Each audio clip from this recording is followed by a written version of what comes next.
Halo semuanya, kembali lagi di info.co, info seputar kegiatan TKI yang ada di Taiwan. Oke guys, selamat malam saya ucapkan buat teman-teman semuanya. Malam ini adalah malam minggu guys, Sabtu malam minggu, jadi masih terhitung tanggal 13 September tahun 2025. Lah malam ini tuh saya lagi jalan lagi guys. Ini tepatnya di stasiun kereta Cao Cao. Nah, namanya stasiun kereta Cao Cao ya, yang ada di Kabupaten Pintung guys. Kabupaten Pintung, Taiwan. Nah, saya baru pertama kali ini ya.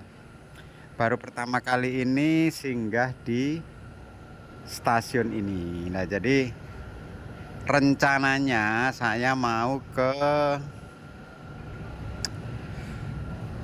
Taitung. Nah, ke stasiun Taitung, tapi transit dulu di sini, guys. Di sini keretanya soalnya yang mau ke Taitung itu besok sekitar jam 5.52 pagi. Nah, itu keretanya baru ada ya. Kalau malam begini udah nggak ada yang ke Taitung itu. Oke, buat teman-teman semuanya, ini kota Cao Cao ini terletak di Kabupaten Pintung, guys. Nanti kita lihat ke luarnya sana ya. Situasi di luarnya ini saya masih di dalam. Terletak di Kabupaten Pintung, tapi lumayan rame dan tadi saya bertemu dengan beberapa orang Indonesia juga, tapi tidak sempat bertegur sapa ya, hanya pas saya makan di situ tadi di High Lab itu terdengar suara pembicaraan orang Indonesia, tapi nggak begitu banyak ya, nggak begitu banyak orang Indonesianya. Soalnya di sini memang bisa dibilang itu jobnya mungkin rata-rata kalau sini tuh daerah ini guys, daerah perkebunan. Mungkin biasanya perkebunan kalau daerah sini. Nah, ini lobbynya sangat luas ya. Oke, aku jalan keluar lah. Kalau itu pintu masuknya guys, pintu masuk dan pintu keluarnya kereta ya. Ini bener, ini termasuk gede guys ya, termasuk gede. Saya kan tinggalnya di kota Kaohsiung ya, di kota Kaohsiung.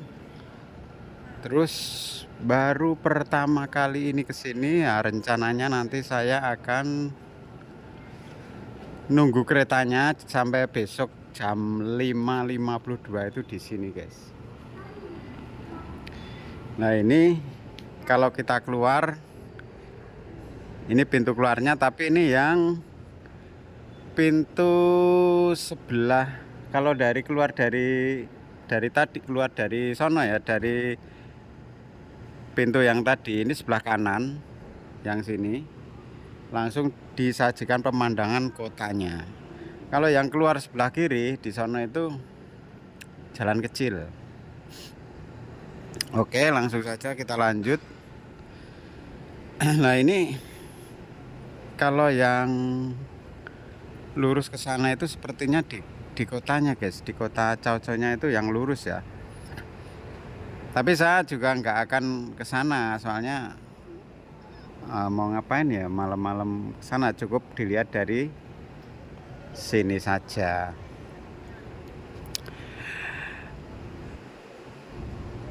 Oke, buat teman-teman yang mau berangkat ke Taiwan, nah yang mau berangkat ke Taiwan, misalkan dapat job di Kabupaten Pintung, terus tepatnya di kota Cao Cao misalkan, nah seperti ini kondisinya ya. Stasiunnya di sini, terus keramaiannya juga seperti ini.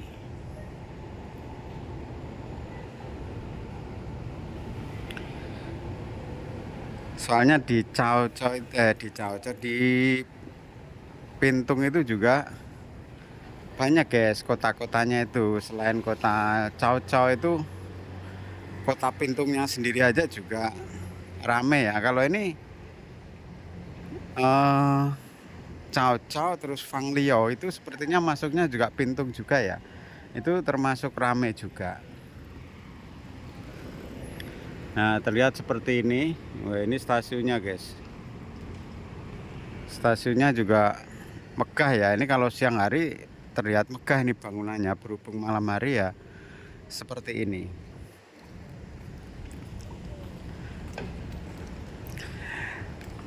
Oke, jadi sekedar informasi, ini adalah dokumentasi saya di kota Cao Cao, guys. Di kota Cao Cao masuknya Kabupaten Pintung ya. Di segmen TKI Taiwan jalan lagi. Jadi saya ada segmen kalau pas hari libur, pas pabrik nggak masuk itu, memang saya hobi saya itu jalan-jalan, guys. Jalan-jalan ke kota-kota yang ada di Taiwan. Oke, di samping saya jalan-jalan ini sekaligus menjawab beberapa pertanyaan dari sahabat info.co yang bertanya mengenai beberapa hal ya, termasuk kemarin biaya ke Taiwan itu sekarang habis berapa mas gitu.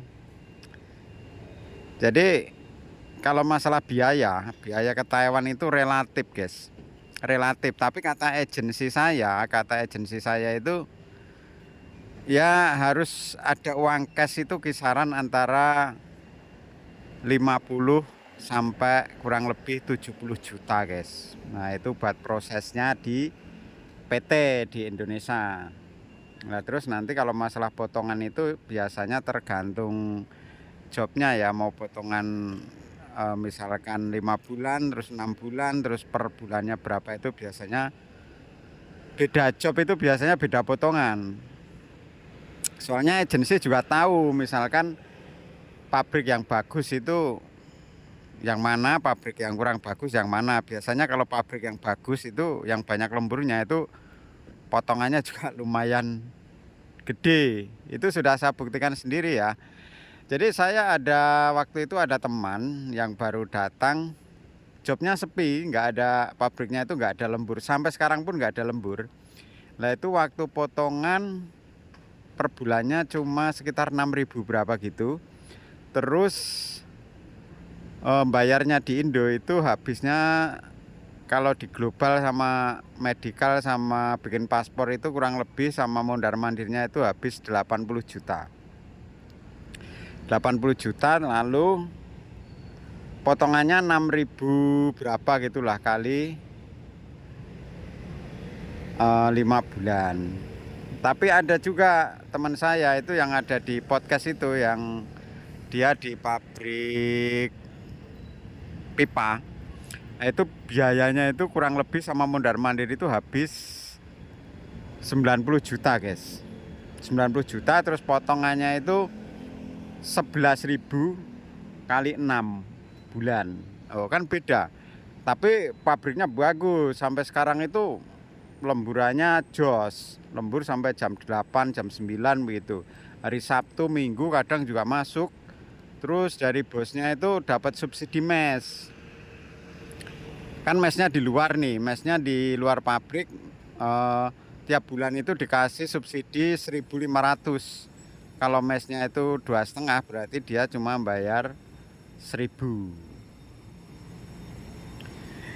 Jadi begitu, guys, realitanya di Taiwan itu seperti itu ya. Buat teman-teman kemarin yang bertanya mengenai masalah biaya ke Taiwan. Oke, kembali ke topik awal, TKI Taiwan jalan lagi. Oke lah.